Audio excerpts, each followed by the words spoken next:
so that I can say hello, because that would be lovely too. 30 seconds about SVIVAH. SVIVAH is about revolutionizing the way women come together in community and using Jewish community to empower women as individual change makers in their own lives and in the world. We define both Jewish and women very broadly. So if you want to be with us, we want you with us and welcome. We love that we are multi-generational and diverse in our backgrounds and in our affiliations, and we come together in celebration and support of women, our strengths, our unique perspectives, and our ways of impacting the world. I want to thank R Aliza for creating space for this learning tonight.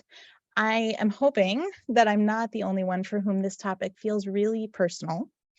And I'm grateful to Aliza, who in her pastoral intuitiveness gave a name to what I didn't even know I was experiencing.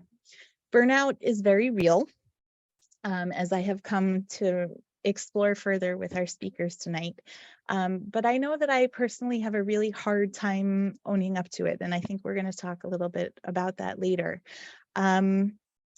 I feel like I'm always supposed to figure out how to push through, how to persevere, how to find that spark of energy and inspiration despite how I'm feeling.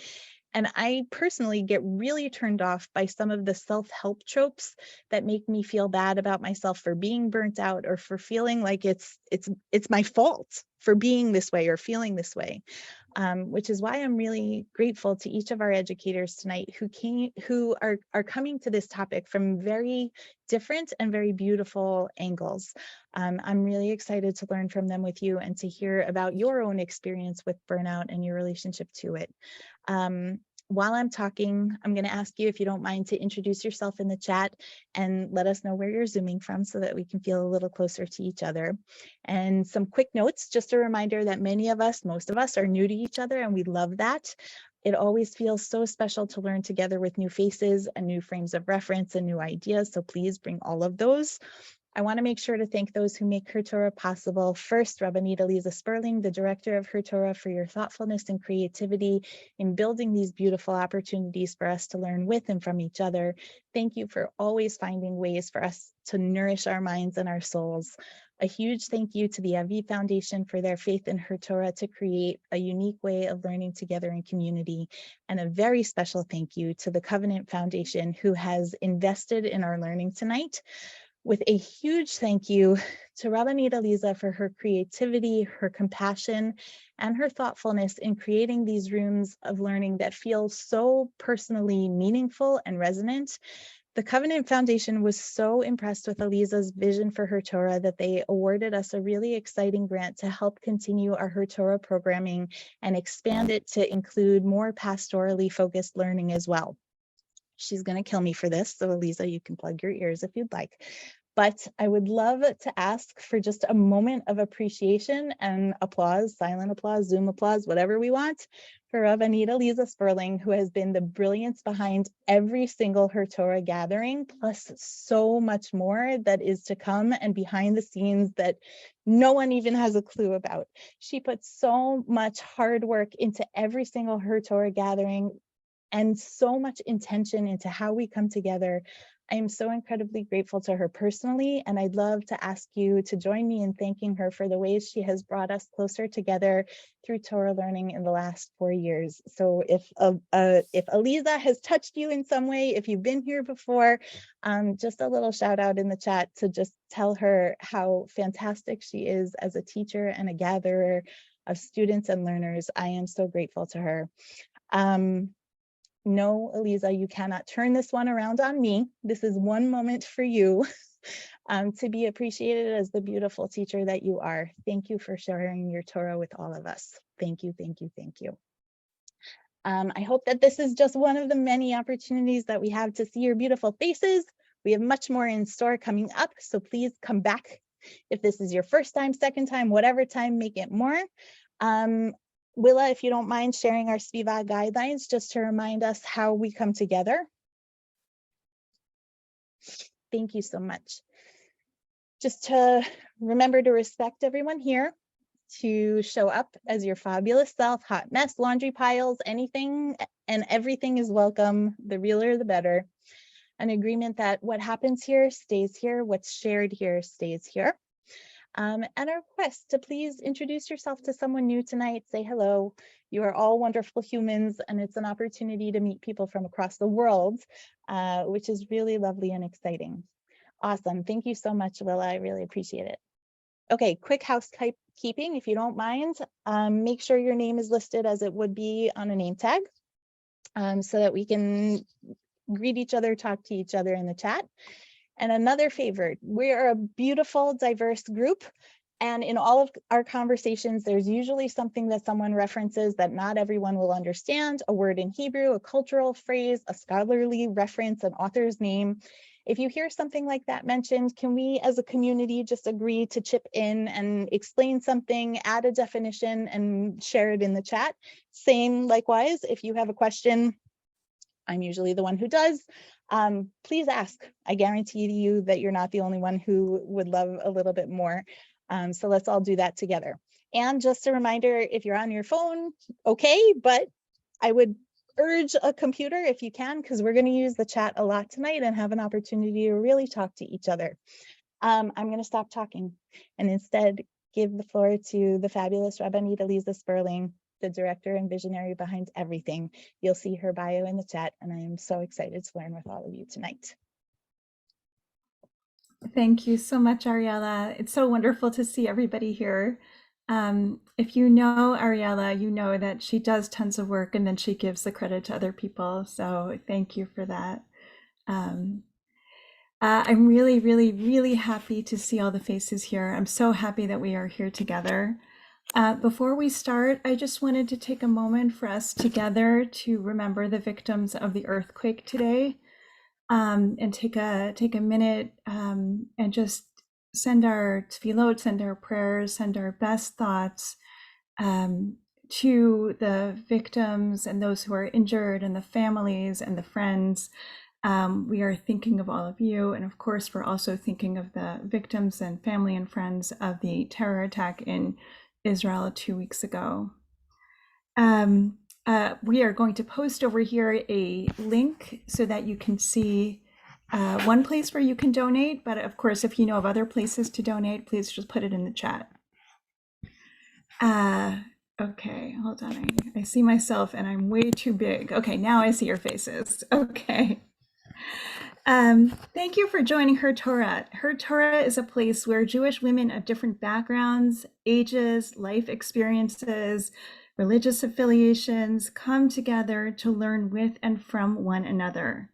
We believe that not only can you learn from the text, you can also learn from women's lived experiences, and that bringing together Jewish women who might not otherwise meet to share in the experience of Torah learning enriches all of us and gives us insight into Torah and life that we might never see otherwise.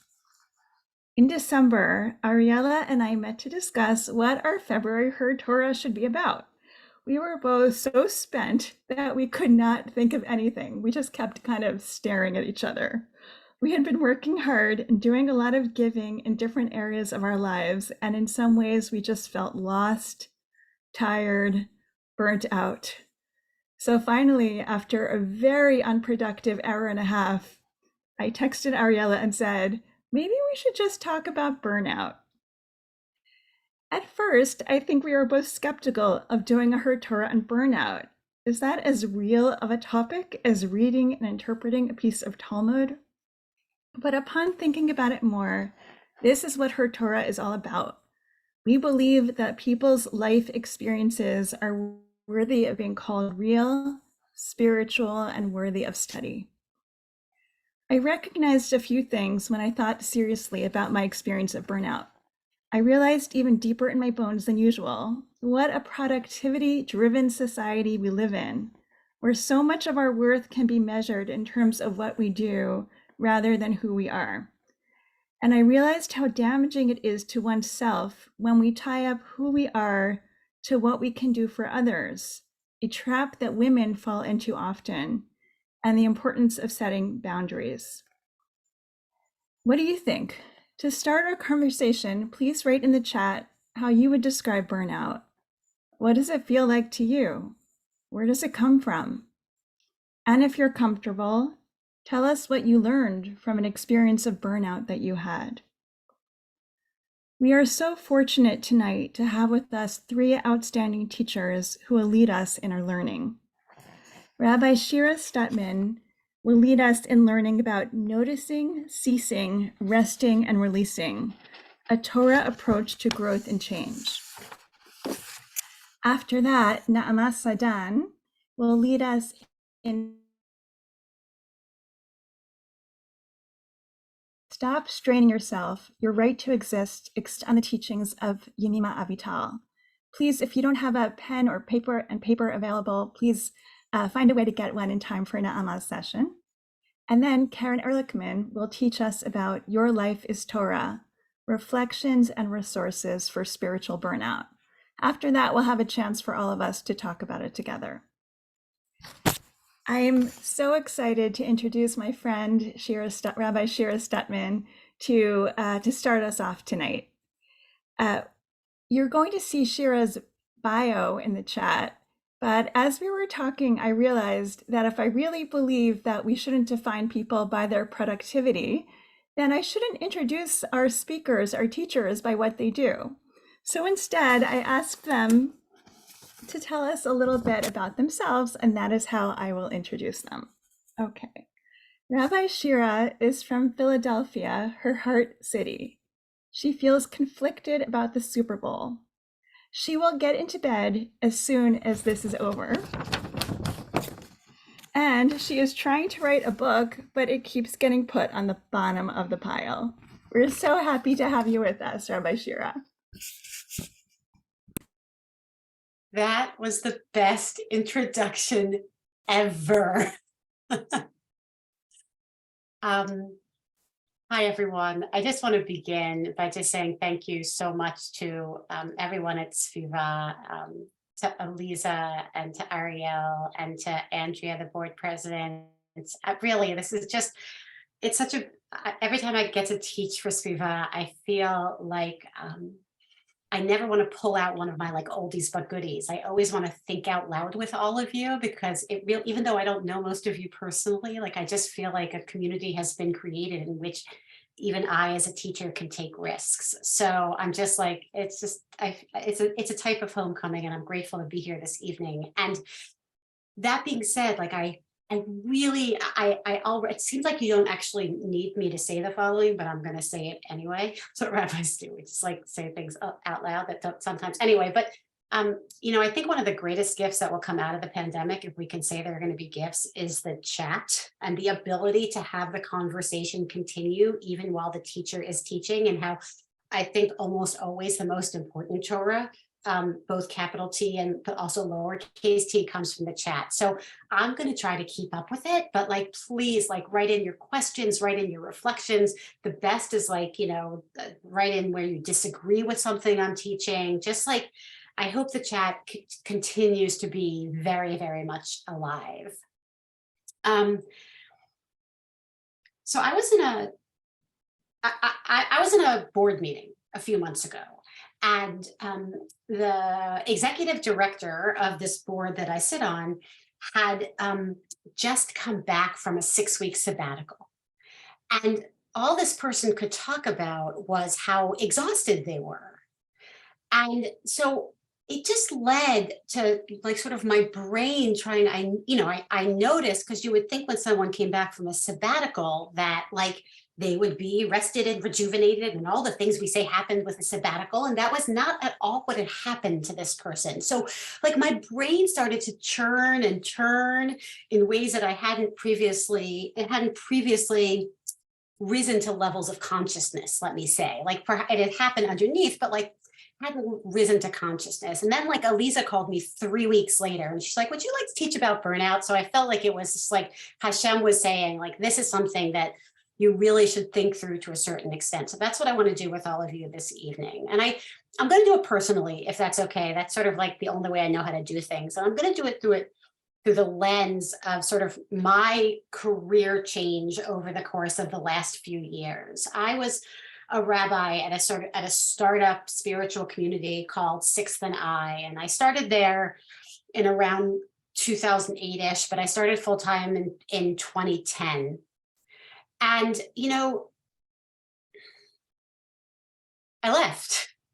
I'm going to tell you the end, right? I'm not going to bury the lead.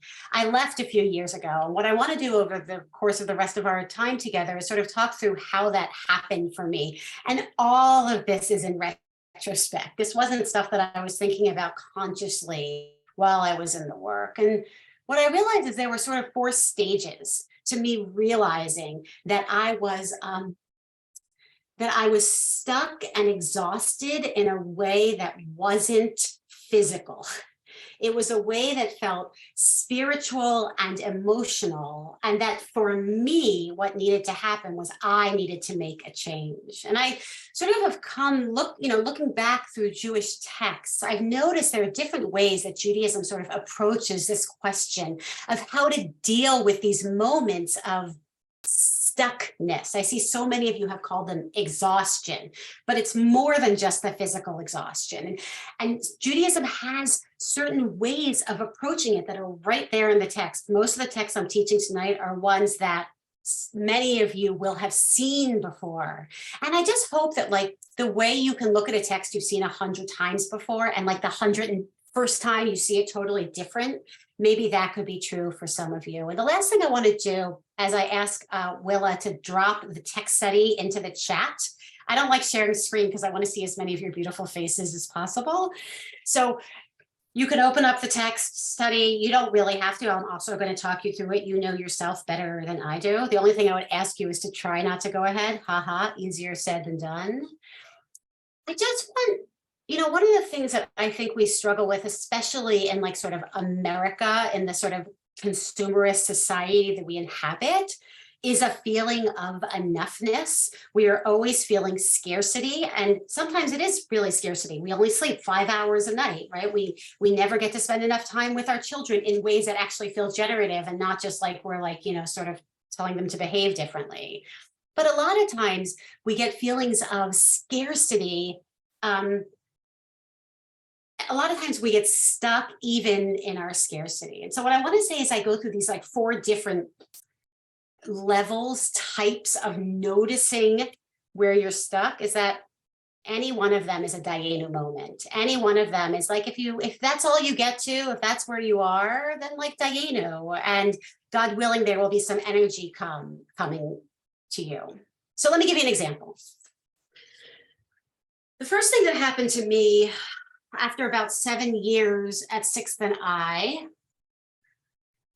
was I started to notice that my body was feeling different, that I was entering the building differently. This was about 2017. And it was just like the feeling in my body was, this feels different than my experience my first 7 years.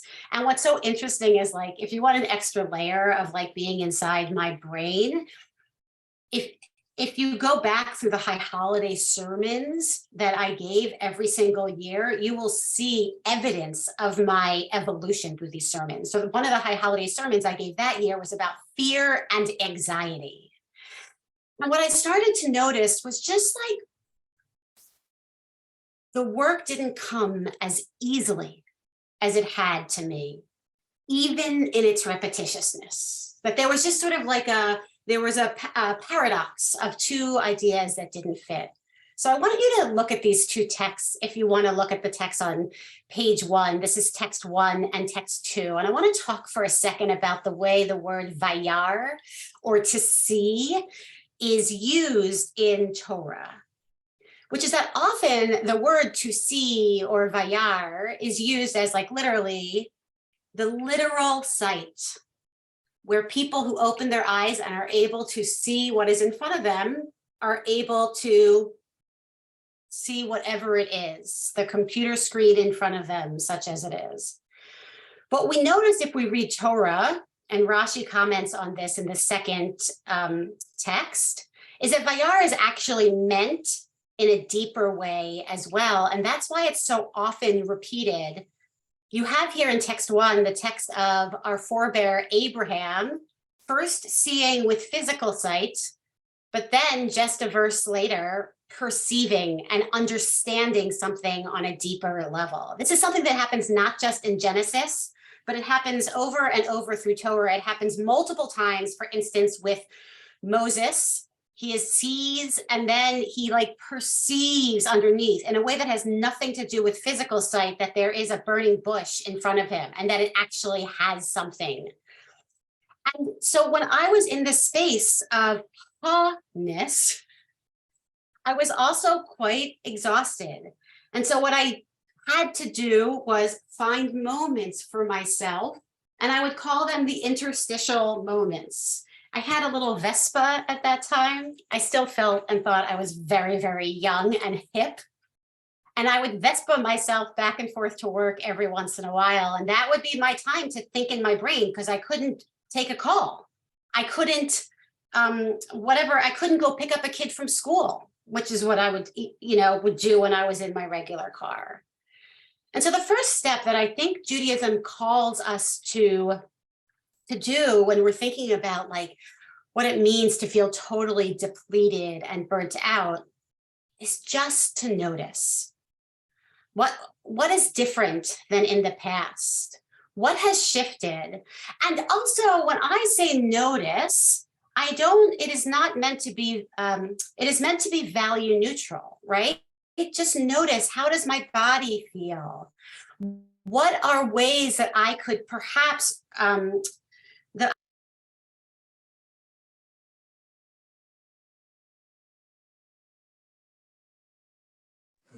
We lost you, ma'am. Yeah, I'm back. There you are. I think this was really hard for me because what happened in my experience of my burnout moment was my reality was different than other people's reality. So I would say to someone, I'm noticing something, even my closest friends or family in the world, even my husband, I'm noticing something, and they'd say, nah, you have the best job in the world. It's a great job. You're not noticing anything. You're fine. And it was also a great job. And there are multiple truths at the same time. So part of my harness was allowing myself to move through a sense of shame that I was in a space that felt from the outside to people that it should have been perfect, but on the inside to me that it was a little bit disjunctive. Can we move on to the second sort of stage, as it were, or spiral, I guess I think better, or squiggle. I mean, it's like, I don't even know what the shape is, which is sort of ceasing. And the text that I took to talk about ceasing, obviously there are a lot of texts in Torah that talk about Shabbat as a time of ceasing, right? Not resting, but sort of ceasing from the work of the everyday and entering into a new spot. My favorite is the Vishamru, which of course many of us know from our Shabbat prayers and other places, because what we say, this is text 3 for those who are following along. Uvayom hashvi'i Shabbat vayinafash. On the 7th day, God ceased from work and rested. Vayinafash, though, is a word that has many, many different understandings, right? It can mean sort of somehow to rest. It can also mean to exhale, and it can also mean to be resold. The second stage of discernment for me, of noticing that I was in a space of burnout and needed to make a change for me, that I needed to figure out how to get unstuck, was to experiment with resoulment. And you'll forgive me if I do like this terrible, like, it's like, I don't know, I feel like it's the anti-rabbinic thing of using the English, of comparing the English of resoling to like what we do with our shoes. My second stage, my ceasing stage, was to start to imagine what could a post-Sixth and I life look like for me. It was something that I had never imagined before, because the truth was I loved my job.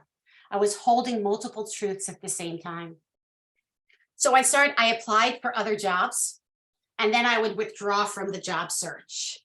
I took a little bit of a sabbatical, and spent the time calling other people and asking them about what they had learned in their moments of evolution.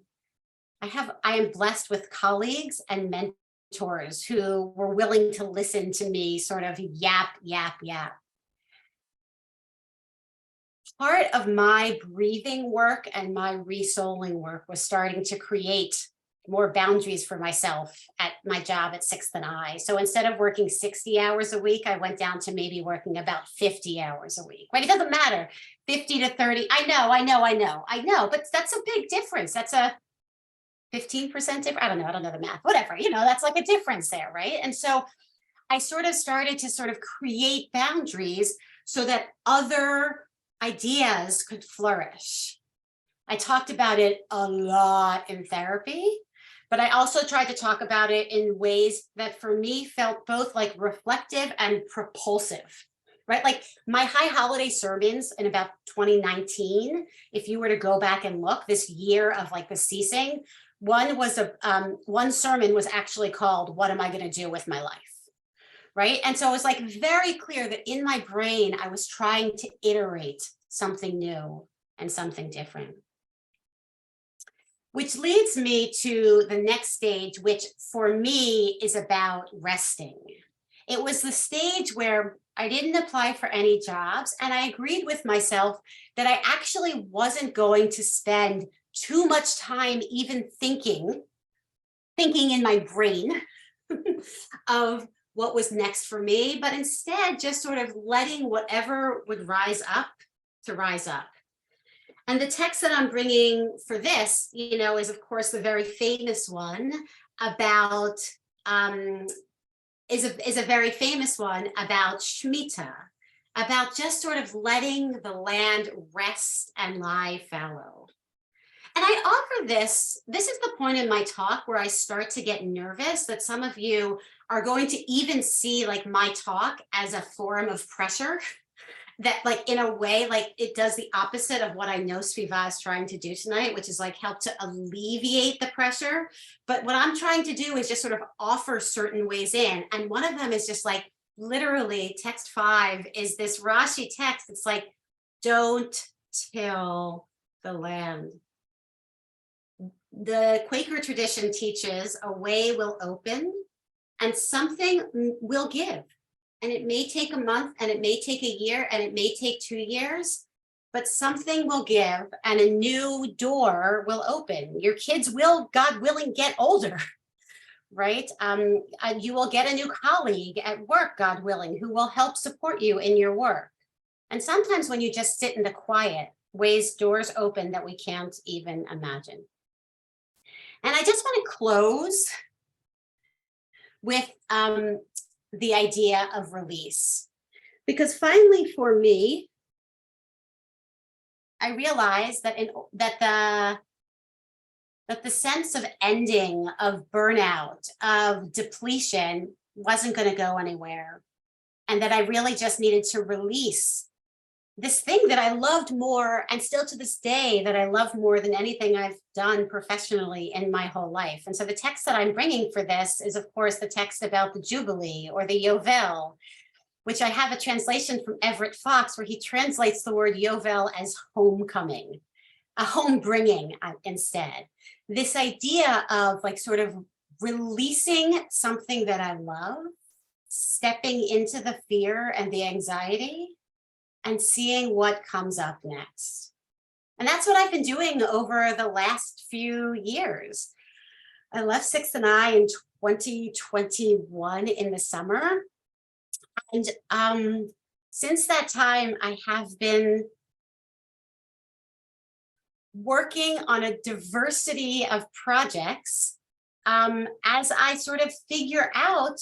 I hate when people say to me, I'm 50 and I still want to figure out what I want to be when I grow up. I think people say that to me all the time. And I think what they really mean is like, I'm still evolving as a human being, which is what all of us are. And so these last few years have been both terrifying and freeing in ways that I couldn't have even imagined. Because at the end of the day, so I just needed to release and let go of everything that I was holding on to and see what the future would hold.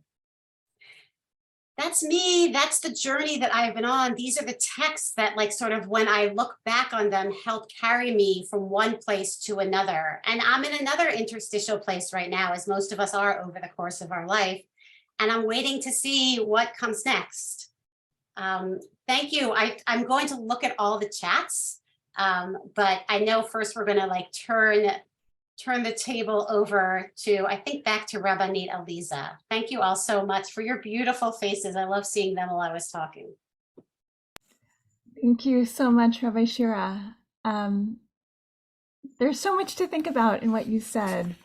And even though you were talking about your own specific life choices, I think that there's a lot to learn just for all of us, no matter what we feel burnt out from. One thing that really struck me was that you had to kind of vayinafash, like you had to get a new identity. You had to kind of release one identity and just give yourself space to allow a different one to grow. And I guess my question for you is, how did you do that? Like, what gave you the strength to be able to let go of one thing without knowing where the next one was coming from? So I want to say a few things. First of all, I want to say out loud something that is very true for me. I have a very high tolerance for change and chaos. And not everyone does, you know? And so that's just like a personality quirk that I have, that I feel like it would be unfair not to say it out loud. And so, you know, Aliza, we've known each other for a very long time, but I don't know whether it's going to surprise you to like hear, oh, that's my timer saying that my time is up, if you all can hear that. I believe that Hashem had something new for me to do. I just really gave it over to Hashem. And I mean, I know I'm a Reconstructionist rabbi, don't tell Mordechai Kaplan, but like, I felt like Hashem was calling me to something else. And I didn't know what it was. And it wasn't really that like, you know, and we're at the tail end of Tu B'Shvat right now. So it's not like that I had a totally new identity. It was that like something needed to grow from the seeds that I had already planted and the seeds that had fallen. That's the extent of my knowledge of planting. You know, and I'll just say one last thing. The other thing I did was like sit down with my husband and we went through our finances, right? And we were like, okay, here's what we're going to have to give up in order to make this change. Can we tolerate giving up this, this, and this? Yes, we can tolerate it. Can we pay the mortgage? Yes, we can. So it's like, there's like the spiritual lofty part of it. And then there's the tachlis part. And I don't know which one was more important. Thank you so much, Rabbi Shira. And we'll come back to you at the end when we can all have a conversation. Our next teacher is Naama Sadan. Naama, oh, there you are, see you now. For Naama's session, if you have a pen and paper, that's really important to the way that she teaches. And along the lines of not defining people based on what they do, but who they are, here are 3 facts about Naama. All right. Naama likes the ocean, loves learning, and wishes she had a poodle, but she doesn't. Naama, thank you so much for joining us.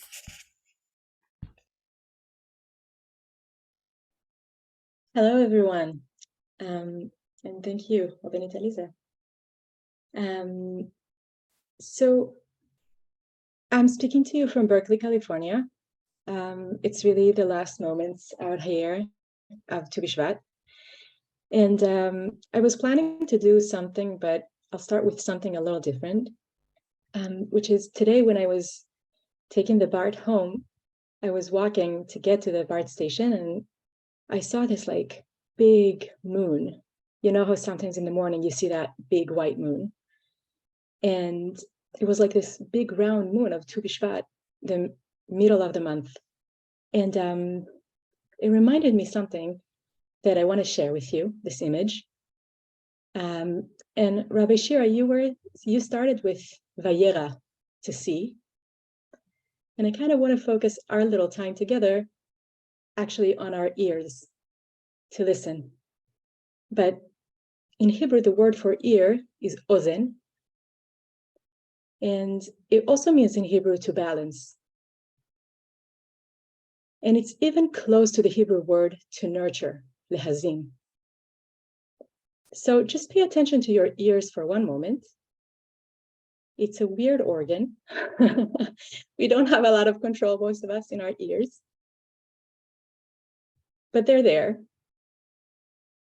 And something very beautiful about our ears is we don't control them. They're a receiving organ. We can't move them. We can't decide what's going to get in them or won't get in them. I mean, there are all kinds of things that are happening in our brain. But our ears are really a receiving area. And I want us to try to go between that motion of giving and receiving in the time that we have together. And I'm going back now to the moon. Many of us mentioned in our descriptions of burnout, the kind of like loss of purpose, the feeling of tiredness, exhaustion, and kind of like getting into a loop, maybe just like watching Netflix. I think someone wrote, just like you just don't know what to do. So like you're trying to let your brain rest, but like you're in a loop. And I think in our parsha, in the last parashot, in the last portions of the Torah that we read in this time of the year, we read about slavery. Slavery is really the kind of like state of mind of burnout. It's the extreme of burnout. When you're totally valued based on what you can do, right? If you're a really good slave, you'll be sold for more money. If you're not a good slave, then you'll be sold for less. It's really just about what you can do, how efficient you are. But sometimes even in our world, we can be a little bit in like a slave mindset. Sometimes we can trip there. And our forefathers, our ancestors were slaves, were enslaved in Egypt. And I sometimes imagine them as like, you're just like in a loop all the time. You work.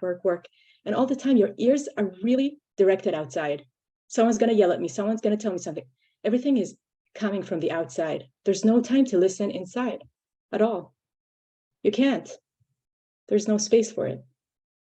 And that can lead to a real deep place of like, whoa, exhaustion. And the first commandment that the slaves are getting in Egypt is to look at the moon, right? The first commandment, Parashat Bo, is HaChodesh Hazeh Rosh Chodashim. You're going to celebrate the months, which means you're going to decide your own time. Not everything is going to come from the outside. You'll lift your eyes to look at the moon, and you'll decide, you'll know that it's a new time now. And sometimes I imagine it to myself in times where I feel really enslaved and really burnt out. I'm kind of just saying, okay, I might not be able to solve everything right now, but I can lift my eyes and look at the moon. This is the first commandment that we got. We can look at the moon. And the moon, like our ears, is really a huge symbol for femininity in Jewish Kabbalist traditions, and also a symbol for receiving. Just receiving. It doesn't have its own light, but it can reflect light that gets into it, gets onto her. So just to remember the moon as we're starting to go into our burnout questions and ideas. And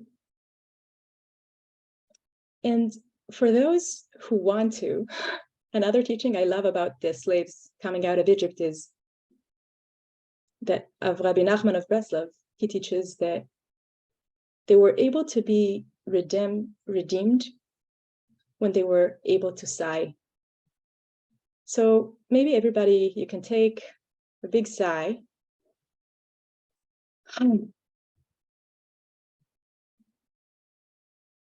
And my read on Rabbi Nachman saying this is that was the first moment that they allowed themselves to feel, to even not go to Netflix, for one moment just to sigh, for one moment just to listen to themselves and to turn their ears inside.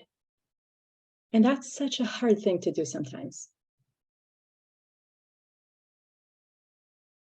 So I want to suggest to us that maybe the opposite of burnout is balance, izun. It's not total not doing anything. It's not rest necessarily, but it's balance. I feel for myself that when I'm balanced, when I'm in my center, I can do more. But the question is, what is balance? And for that, I want to dictate a sentence. This is a sentence that I got from my teacher. I always like to mention the lineage. So I got it from my teacher, Edith, who got it from the teacher, Yemima Avital. Yemima Avital was a big spiritual teacher in Israel in the 90s. And she really developed,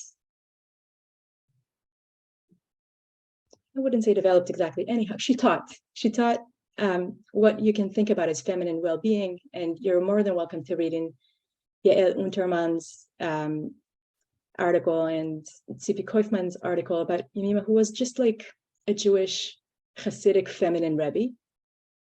And for me, it means that the well-being that she taught was well-being for everyday life. It wasn't a well-being for when you need it and you go to the rabbi to sit with them for a long time. It was well-being that you can take with you to every day in your life. I mean, well-being is good wherever it comes, in whatever flavor. But she had her special way of teaching it. And she used to dictate her words, and people will write it. And the idea is that really the divine spirit, the power of life, goes through all of us all the time. And as you hear the words, you have your own insights that you get from them.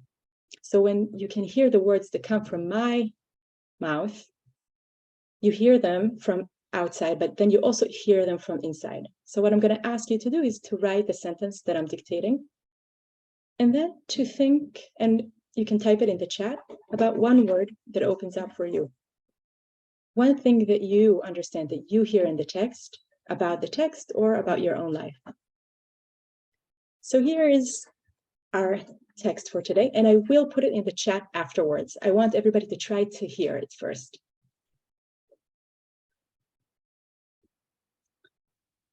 Every too much indicates too little. Every exaggeration rests on an inner lack. And the scale is in your hands.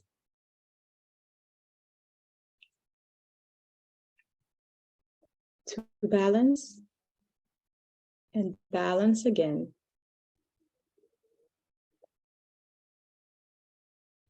is the goal of growth.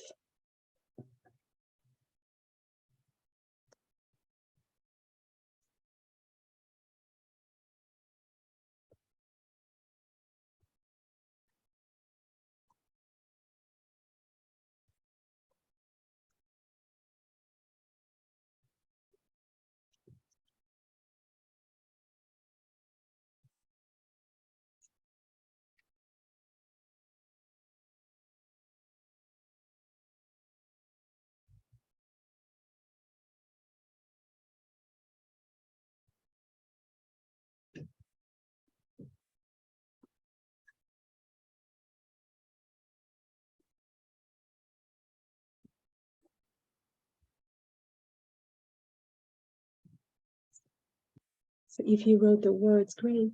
If you need the words, they're in the chat box. And take a moment to just be with the words. See which word resonates with you, reverberates to you, and what you hear in it, and share it in the chat.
Thank you, everyone, so much. And you're welcome to keep writing in the chat.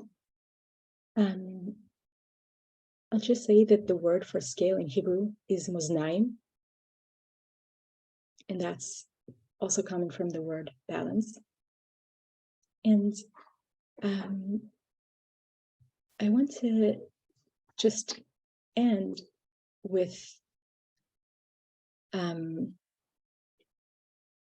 something that helps me come back to center, come back to balance. So first of all, always remembering that the world is seasonal. The moon always changes. The trees always change, and so are we. So that's something that helps me to remember seasons, to remember that waiting is also an action and listening is also an action. Another thing that helps me is the Kabbalistic idea of the 3 lines. So if you know any kind of like a Kabbalistic tree, the Kabbalistic tree is built from 3 axes, 3 parallel axes. And I'm not going to get into it, but it's a way of describing the different aspects of the divine in our life. But because we all have a soul, all of us are representing and expressing these aspects as well. And we all have these 3 axes. So there's the right axis, the left axis, and the center. The right axis is considered the masculine axis. And all the aspects that are on the right axis are about giving, persisting, going further, perseverance, winning, victory. That's the masculine movement, always extending. And it's beautiful, beautiful, beautiful movement. The question is, are you on hypermasculinity? Again, it's not about men or women. It's like 2 kind of movements. So the right axis is chesed. If you know it, you know it. If not, it doesn't really matter. Chesed is over there. Netzach is over there. Chochmah is over there. It's all about like these new things and new ideas and new exciting. It's so amazing. And our world really appreciates that. On the left side, the feminine side, are all the aspects that are about boundaries and containers. Over there, we will find Bina, the womb, the palace. We will find Gevura, the justice, Din, sometimes it's called, and Hod, reflection, listening, coming inside. Sometimes boundaries are seen as not the best thing in the world. Sometimes they can be understood in the world as limiting. And, we can't do everything that we want. But one of the teachers that taught me something that I love so much and really helps me. He taught justice, this precision, this left side is also called intimacy. So when you're making a boundary and you're not allowing something to get in there, this is an intimate place. So sometimes when I feel out of balance, I'm asking myself, am I too much in masculine? Or am I too much in feminine? Am I too much in extending or too much in boundaries? And if I'm here, then I want to put boundaries. And if I'm in too many boundaries, then I want to extend out a little bit. And everything can be very small. That's the thing that Yemima taught me. Everything can be tiny. I can do a tiny thing of extending myself. I can do a tiny thing of putting a boundary. I can take 1 minute to breathe. But when I'm starting to balance myself and balance again, I find that it becomes kind of more natural at some point, and it always gets out of balance. That's life. But between these 2 ears, we can always come to center. And I think between these 2 ears, we have, the mouth and our nose. So that's a place where we breathe and where we can ask ourselves, what do I need right now? What do I need right now? That's the question that really helps me kind of always come back to center. So to close, I'll say that we started with the moon and with the moon's ability to change and with our ability to lift our eyes to the moon and ask, what do we need? How can we bring agency back to center, back to ourselves? And we talked a little bit about balance and how the word is really similar to our ear and we then did a little bit of work with words, but really words, whatever teacher that you have, I really recommend just writing to ourselves. For me, it's so helpful, finding which word speaks to you. What do you hear there? And allow yourself to really use these words to balance you and to ask yourselves, what do I need? And I really hope, Aliza, that I'm not off time, but I want to just read for us to end the sentence I read last time in HerTorah, which is one of my favorite sentences from Yemima. Let's just see that I put it. Yeah, okay. So this is another sentence. I'm just going to read it and I'll put it in the chat afterwards. We spoke about to balance and balance again is the goal of growth. So just to remember that inner growth is dependent on the ability to have compassion, mainly for oneself. The flexibility to expand my self-acceptance is the secret of the womb, the secret of new life.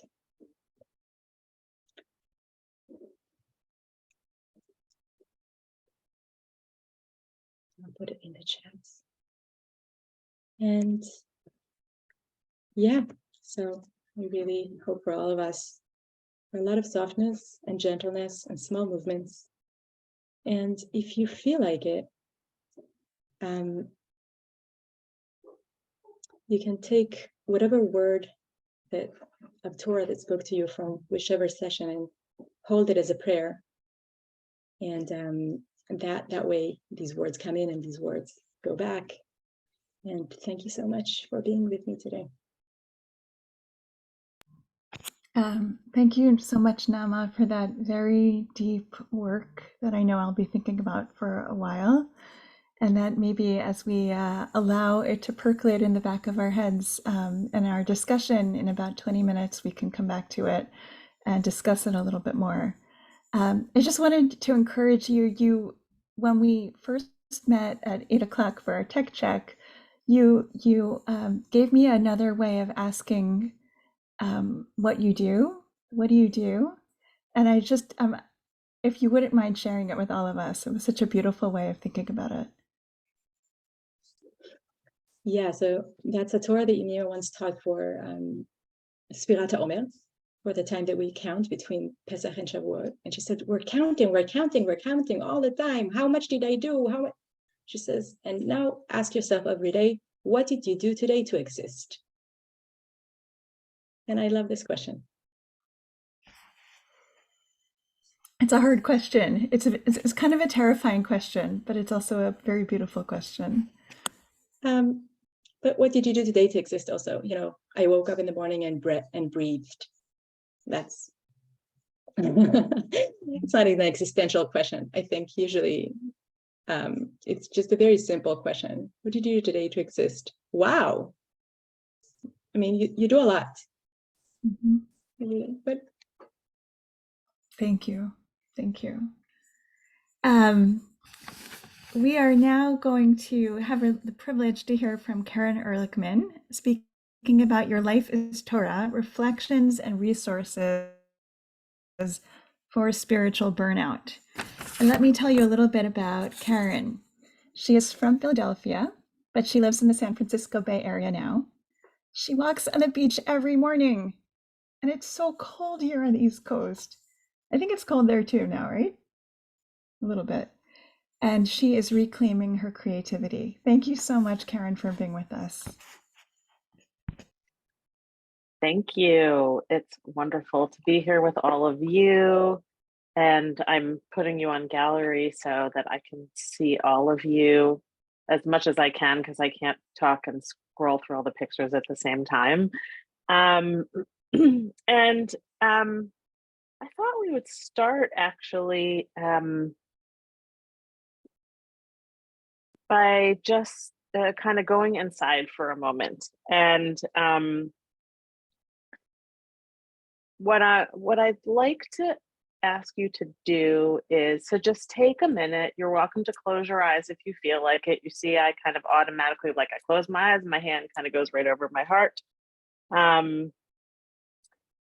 Take a moment to connect to whatever it was that prompted you or inspired you to sign up for this program tonight. Like, just to remember what that yes was and is for you. And if you don't actually remember, that's also totally fine.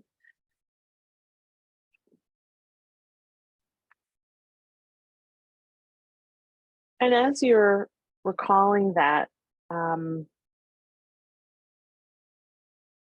feel free to bring in an ancestor, a friend, somebody else you know, who might also share some of those feelings, or just whose presence you would want to include. Imagine we're all in a big circle, would want to include in this circle. It may be somebody who's alive, they may not be alive. It may be a human, it may not be a human.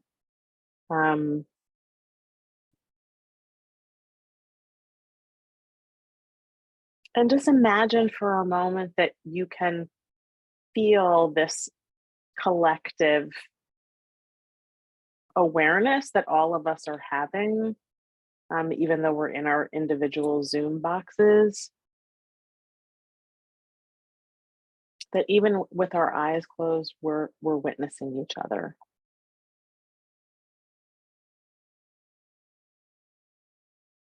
And we'll just breathe for a moment.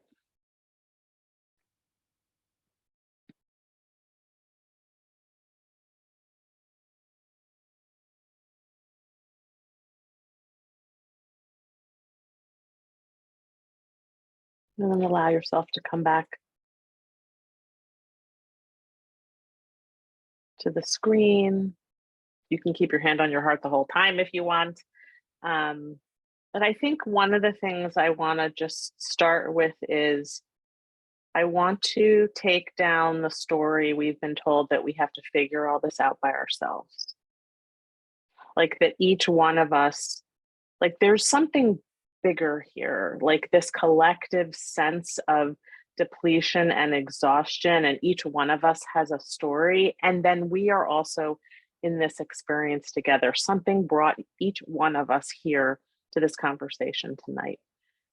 You don't have to do this by yourself. I feel like I could just stop there and I'd be done, but I have a little more I want to share. And I think it's that sense of isolation that is one of the aspects of burnout, that you know, that feeling like I actually have nothing left. I got nothing. I'm sorry. I just have to, like, you know, and even the word burnout, like as Ariel and mentioned in the beginning, it's like, and Aliza both, like the word itself can make us feel bad about ourselves. And it also has this kind of like vagueness. So I want to get really specific for a moment. And with some of those elements, and you all named it so eloquently and accurately in the chat, it's that empty feeling. It's feeling, somebody wrote something that was so gorgeous. It's a spiritual supply chain problem. It's that sense of just being so depleted and under-resourced, and that the isolation is a part of that too. And so I really try not to use the word burnout proactively, because I really want to get specific. It's that lack of adequate nourishment. And also, so many of us, it's not just about work, it's not just about our families, it's also about being a citizen of the world, you know, being an activist in the world, you know, standing up and speaking out for what is right. Like, I don't know if you've seen those signs, like of like some of the elders who've been out at demonstrations that say, like, I can't believe I'm still protesting this crap. And so I feel like this element of seeing each other and recognizing that we are in this together, like I can't underscore that enough. The other thing about burnout that is interesting to me is like that quality of being charred and desiccated and crumbling and dried out. Like when something is burnt, it's crispy, it's like, you know, it's and it might actually still be burning, right? Like even at the end when you think it's done, you know, it's like a log in the fire or something, and it's like, okay, honey, don't pick that up because you could still get hurt. And so I so appreciated the teaching that Shira and Naama shared, that in naming like the body, that our bodies have information for us, and there's a way that we're socialized to be disconnected from our bodies, not just as women, but also those of us who are disabled, those of us who are aging, those of us who are also people of color. There are all these ways that we're disconnected from our bodies. And that shows up in that depletion and exhaustion as well. Shira also lifted up a piece of liturgical text that I wanted to talk about, the Vayinafash, is that idea of being re-ensouled. So as I was preparing for tonight, I went to the dictionary, one of my favorite books. I went to the thesaurus actually, and I looked up what are the antonyms, the opposite of burnout. And I'm curious about this idea of balance being the opposite of burnout, as Naama said, but I want to read to you some of the words that I found, because I felt like what I wanted to kind of drop in was like some droplets, literally like drop in some of these other words. Just find my notes here. Revitalizing, rejuvenating, energizing, refreshing, vitality, vivaciousness, spiritedness.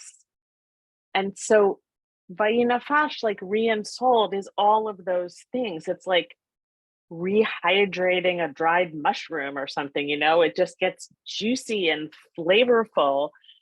And how can we with and for and among each other find ways to tap into, like, the vitality is still there, it's blocked in some way, so how do we get to it? Let's just pause for a moment, just take a breath together and notice if any of those words, and this is not in the, like, all you have to do is think about the word revitalized and you should be able to magically, you know, come out of burnout, but more to say, how do we open up toward what we actually want to be feeling? Because the lack itself can just get bigger and wider and drier and deeper.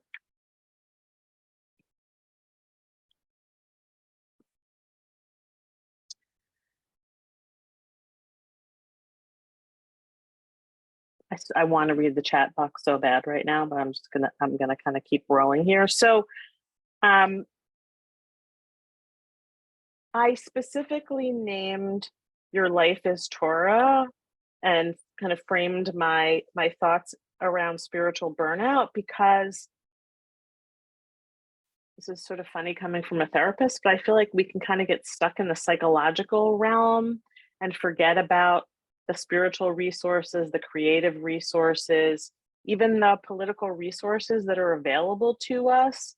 Like it isn't just about going back to our childhoods and figuring out why we have these patterns of behavior. It's so much more than that. And that the rituals can be incredibly helpful. And I want to give a very concrete Northern California example, which is, you can see I have a candle in the back here.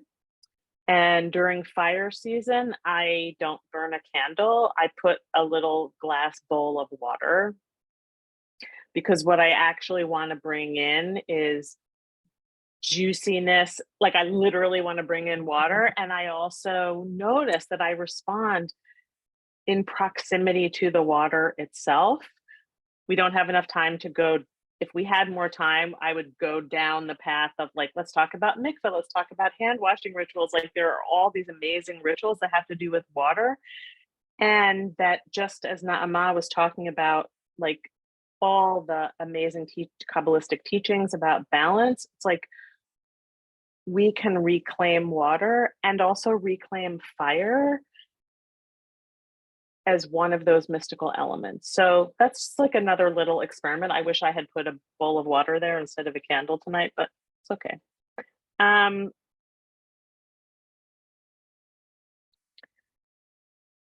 So I want to pause again and actually give you all a minute to really go through the chat and just imagine and see the wisdom that's being shared here, and really take it in and imagine that it's like kind of a cascading waterfall, so that there's a pouring down, there's a giving over, like all of us here together.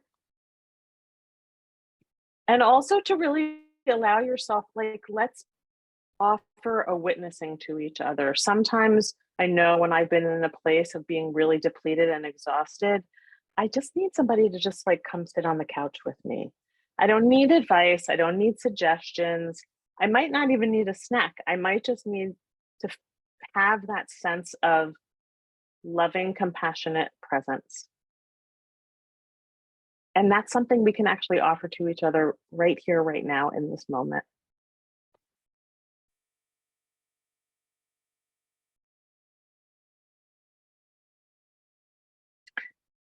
I think I'm going to stop there because I really want to make sure we have time for conversation. I've written like a ton of notes from what my co-teachers have said. And so I really want to hear what y'all have to say and also have some conversation among the three of us. So thank you. Thank you so much, Karen. So now I'd like to invite all of our teachers to have a conversation, and to anyone who wants to ask a question to put it in the chat. I'm going to start, if that's okay. I'll use my prerogative as the person who went off mute first. I think we've been talking a lot about people who are able to make choices to make change. You know, like I'm in one job and I need to figure out how to get to another job, or but sometimes we're burnt out and we don't have a choice about making those kinds of physical changes in our lives. Maybe we can't afford it, or we have a relative who we have to care for, and we're burnt out, and it's just the situation itself is not going to change. Or the way that I feel today about with the earthquake, I just feel like the world today just got really rough on me and on all of us, and especially forget about me, for the people in Turkey and Syria.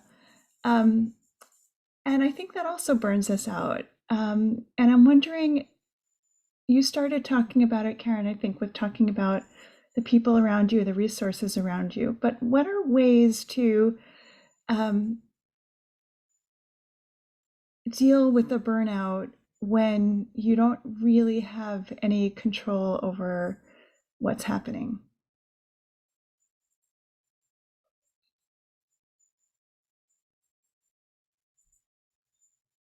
I guess I'm interested in the, oh, sorry, Karen. I was gonna say, I guess I'm interested in the question of, is it true that you could be stuck and have no control over a situation?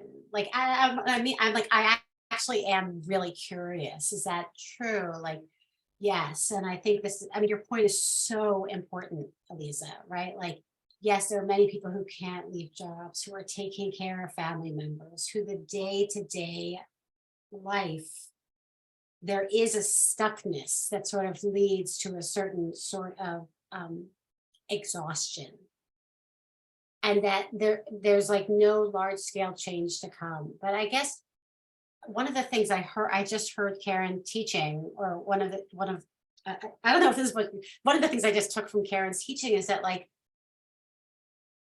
in those moments, like there is possibility to still eat a beautiful plum, you know, and there is possibility to walk to work a different path. And that is not the same as being able to leave a job that you hate. Like, I want to sort of make that really clear and say it out loud. But I think in those, there is a possibility of turning off the news. I mean, first raising a lot of tzedakah, you know, and sending it where it needs to go, and then stop, and then ending your doom scrolling. And so I guess I want to both accept everything you just said and leave spaces for challenge.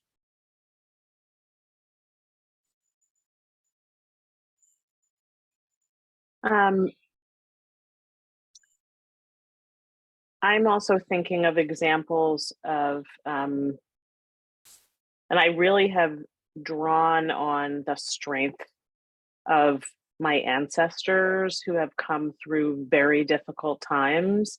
And I think about the, like the music, poetry, stories that came out of, you know, Holocaust survivors, the music that came from slaves in this country, people surviving, I mean, burnout doesn't even, you know, like serious oppression, and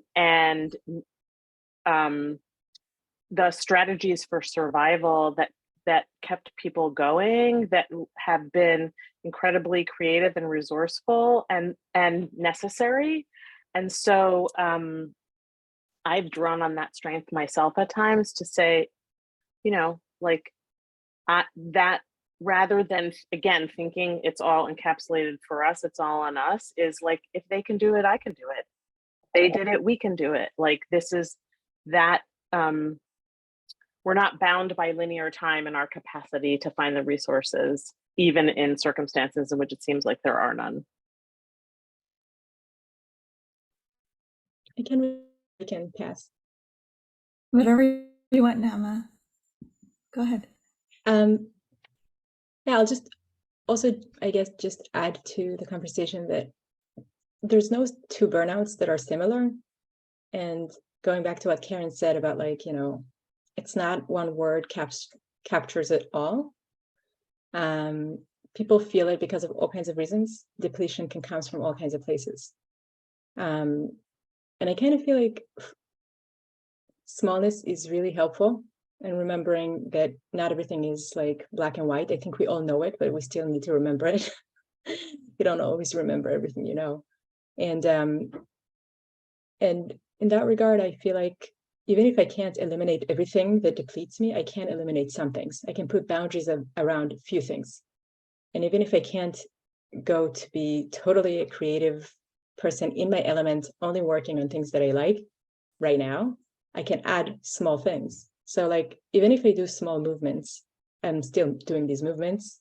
And I think that it can definitely have impact. And everybody in the ability that they have at the moment, the capacity that they have at the moment, with the help that they can. But for me, kind of like the stopping for a moment and taking agency back on the smallest things really gives me a lot of koach, a lot of strength. Thank you. Yeah, Alice, you have a question.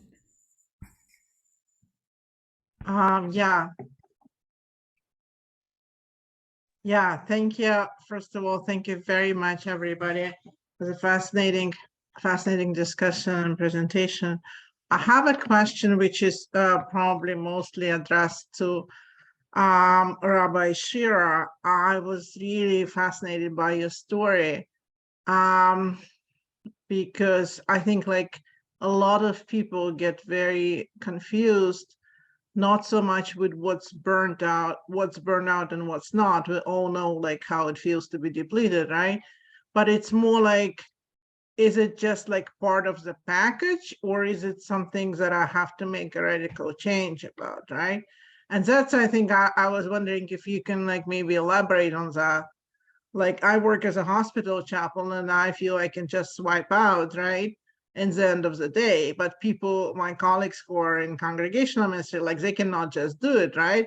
They're always on. So when you say it's like 60, it's like 50 hours instead of 60, I can totally like imagine what you mean, right? So what I'm saying is that especially since like you left, it sounds like in the middle of COVID, your congregation, like how do you discern, is it something I have to push through? Or is it like that I'm just like done and I don't belong here anymore? I think like it's always a big challenge. If it makes sense what I'm asking. Well, it makes too much sense, Yael. And by the way, I carry a lot of shame that I left in the middle of COVID. Like I gave notice in October 2020 and I was like, oh, of course, by June 2021, COVID will be over and it'll be fine.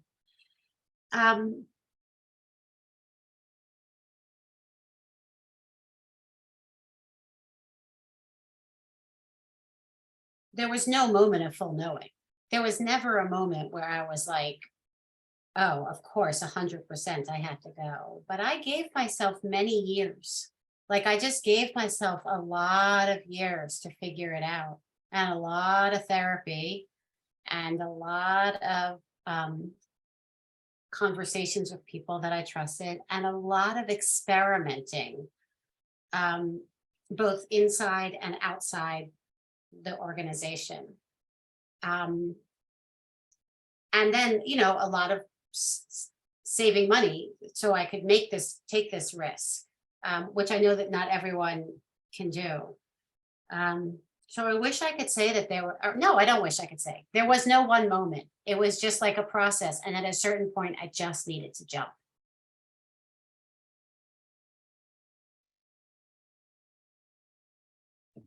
But just to clarify, it wasn't so much what you were doing, it was more that you had like an unreasonable workload, right? Because I mean, you remained a rabbi. It's not like you went to become a farmer, right? Yeah, but it was some of what I was doing. Like, I don't need to get too much into the details, Right. but like, but it was some of what I was doing. But yeah, Okay, but I remained a thank rabbi, you. but I'm doing it differently. I'm a rabbi who Right. gets to go to sleep, at 10 o'clock at night when this is done, which is, Right. extraordinary. Yeah, I mean, what I heard from your question, Yael, is that if we think about things like if we think about the moon, and the moon is always changing, and it's sometimes full and it's sometimes small, then how do we know if we're just kind of in a different phase of the moon and we're going to get back into balance, right? Or if and that's just the natural way of things. Like I'm never always going to feel balanced, and this is just part of the cycle. Or does it mean that I'm really I just need to leave, right? And I think Rabbi Shira, you spent a lot of time thinking about, is this just part of a cycle, or does this mean that I need to leave? And that's a really difficult question. I don't know if any of the other speakers want to answer to that.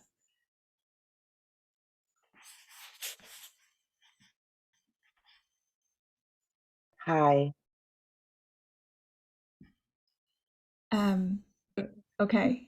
Karen, did you want to answer? Yeah, I was, well, I want to make sure I understand your question, because I think I would like to respond. Is that how do you know question?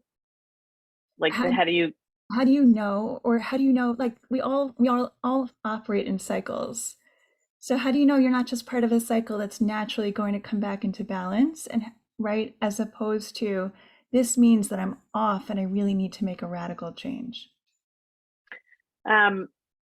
So with my spiritual director hat on, I just want to talk about discernment briefly, which is having a space that we have that, how do we access that part of ourselves that knows where that deep wisdom is, or my teacher Parker Palmer would say, the inner teacher. How do we find that part of ourselves that we know where the truth resides? And sometimes we have choice in the situation we're in, and sometimes we don't. Before we get to making a decision or taking action, it's cultivating the capacity, like Naama was talking about, the listening, right? Accessing that, being able to listen to that inner voice. And sometimes we do that when we're by ourselves, and sometimes it's in a loving space where people are giving us an opportunity to listen to ourselves more deeply with that sense of trust. And Thank I you. just wanted Yeah, go ahead. to add to this that, I mean, this is the $1 million question, right? If you knew when it's a cycle and when it's like time to leave, I mean, everybody would be on your door asking you, what is it really? And to some extent, sometimes we don't even know after we have made the decision. So I just wanted to say this, to say that we're touching on such vulnerable and kind of like gentle places that can be really scary, frightening sometimes. I mean, how do you know if you're in a cycle and everything's going to like turn back, or if you are like on the cliff and it's time to jump or like turn? Yeah, so I mean, real questions are real. Yes, thank you. I think, unfortunately, May I share something? Sherry, yes, you wanted to share something? Go ahead. So Motzei Shabbat, I came home pretty late from an outing, and I looked up into the sky, and there was something happening with the moon that I'd never seen before. There was what's called a 22-degree halo. It was an enormous ring surrounding the moon, and I proceeded to take pictures and send them to people and text people, go outside and look at the moon. Something's happening with the moon that I've never seen before, and it's rare and it's beautiful and it's an astounding moment. And I realized in listening to this conversation, it's not about just texting about the literal moon, but it's about sharing with people the good, the bad, and the ugly that you're seeing in your professional and your personal life, and sharing things that can be real, sometimes uplifting, but mostly awakening to other people. And that it wasn't about only relatable to this, the moment with the moon, but the moments that we share with people that can help us come through. Thank you. Thank you. Okay, so right now it's 9:40. I see that there are other hands, but please stick around until afterwards, and maybe some of our, well, I know Shira is going straight to sleep, but maybe some of our other teachers will be able to stick around a little bit and answer some of these questions and engage a little bit more. But I want to be conscious of everybody's time.